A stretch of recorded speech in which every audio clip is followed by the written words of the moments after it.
Ce journal vous est offert par CET Congo, Société d'ingénierie civile.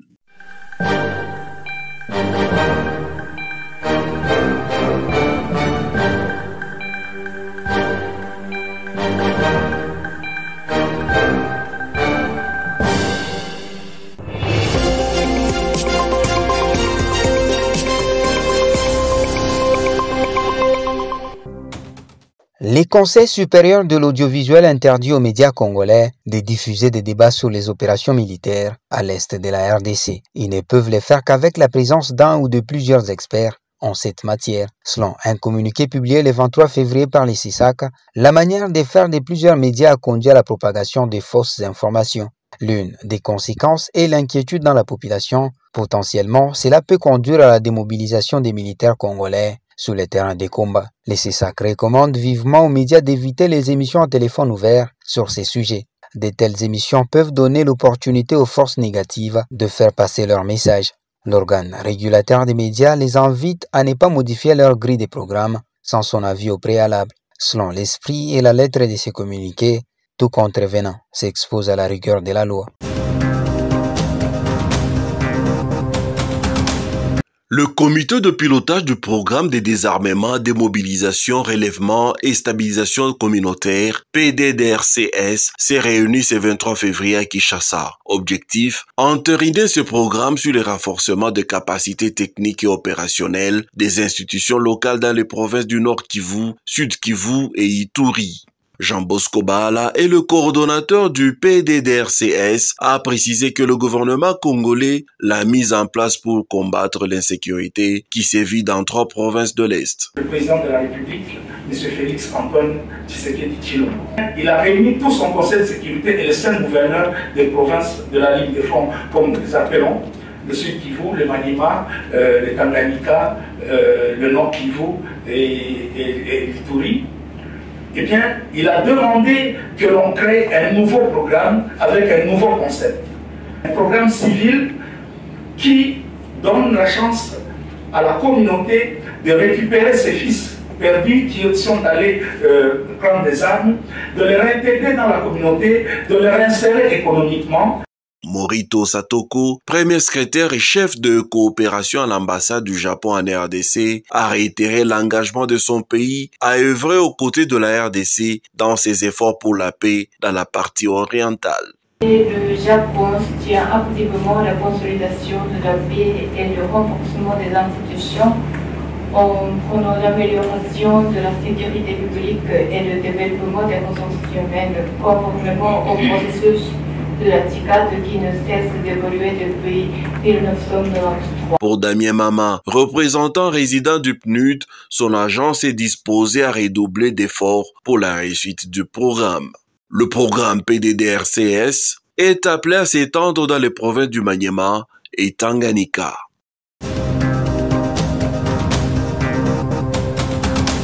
Une nouvelle plateforme de la société civile dénommée la refondation de l'État congolais a vu jour à Kinshasa ce 21 février. La structure s'appuie sur la bonne gouvernance et a pour mission de sensibiliser la population sur la moralisation de la classe politique et la dignité humaine des Congolais. Le coordonnateur national, Kolpe Kouleta, a déclaré que cette plateforme place les actions humanitaires de la communauté. En avançant avec détermination, en planifiant nos actions de manière concertée et en coordonnant judicieusement nos efforts que nous pourrons maximiser nos performances. Cette cérémonie de lancement officiel a été couplée à la signature de la charte par la synergie des ONG qui sont membres. Yolande Ampoyi est présidente de l'ONG Motema, s'est dit séduite par la vision de la REC. C'est aussi accompagner les actions du chef de l'État et lorsqu'il y aura des décisions qui sont bénéfiques pour la population que nous sommes, en tout cas nous, notre apport sera d'appuyer, d'accompagner pour que les décisions soient vraiment effectives parce que vous savez que dans ce pays nous avons un problème lorsqu'il y a des lois, mais la procédure, je pourrais dire l'application pose problème. La refondation de l'État congolais annonce des actions de grande envergure dans les prochains jours contre la guerre du M23 soutenue par le Rwanda.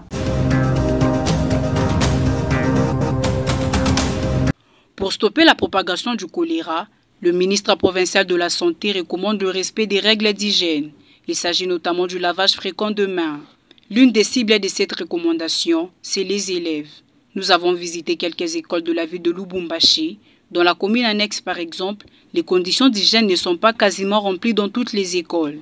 À l'école Saint-Augustin Caravia, difficile à suivre strictement cette mesure barrière. Le directeur d'école dit tout faire pour mettre les enfants à l'abri de cette maladie.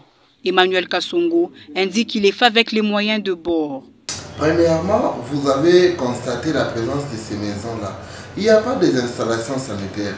Ce qui veut dire que tout est presque projeté dans notre école. Nous essayons toujours d'observer, parce que nous mettons quand même, malgré que nous avons insuffisance de matériel, nous essayons toujours de mettre quand même quelques seaux de lavage de mains et utiliser surtout les désinfectants. Et dans chaque classe, nous les plantons. Au complexe scolaire Charim, une autre école visitée au quartier Kalebouka, le respect des mesures barrières est appliqué. Dans cet établissement, des robinets et des lave-mains sont placés à plusieurs endroits. Rufin Kassongo en est l'administrateur. Nous sensibilisons les élèves qui fréquentent les toilettes pour qu'après l'usage, ils utilisent les savons et les désinfectants. Et nous avons assaini nos milieux, notre environnement et même les toilettes, ce qui fait que les conditions sanitaires sont irréprochables. Pour rappel, le choléra touche plusieurs communes de Lubumbashi.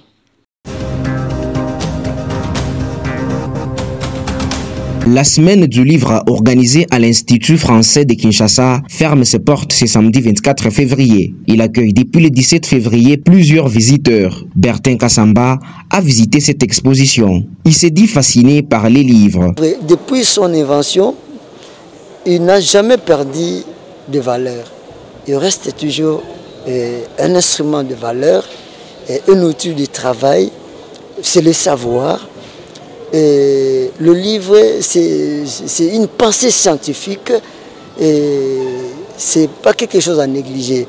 Alors, le numérique vient, mais le livre manuel sur papier garde toujours son authenticité. Hugues Massundi, étudiant à l'Académie des Beaux-Arts de Kinshasa, dit que la lecture lui est vraiment bénéfique. Ce qui m'a encore beaucoup plus motivé de pouvoir lire des livres, ça a amélioré mon expression, mon orthographe pour écrire et puis aussi pouvoir faire des bonnes lectures devant des gens, dans des lieux publics. Yannick Léan est une écrivaine haïtienne. Elle a également pris part à cet événement. Je viens d'un pays où je peux même dire que la littérature, on l'a dans l'ADN depuis 2 siècles.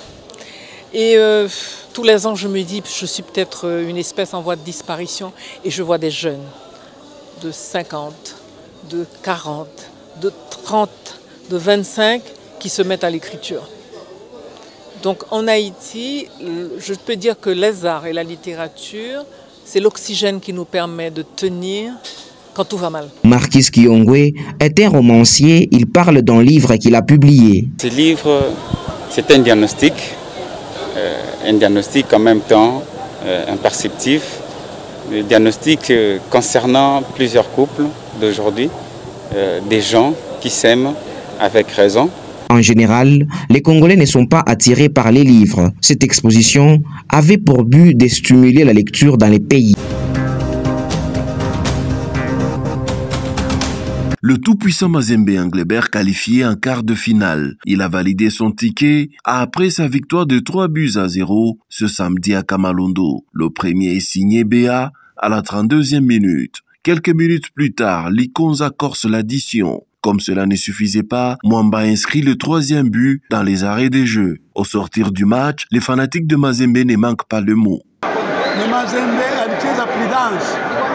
Alikuwa na akili adversaire mkao yake na hakukoopere kwa contre-attaque. Sinon pas paniquer.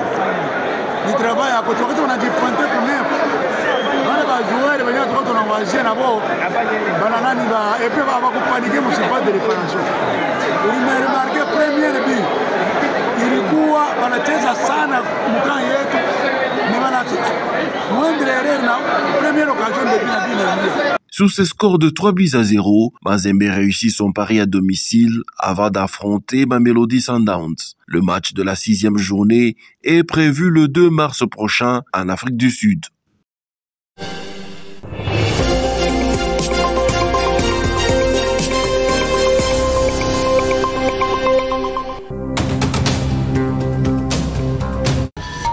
Ce journal vous est offert par 7 Congo, Société d'ingénierie civile.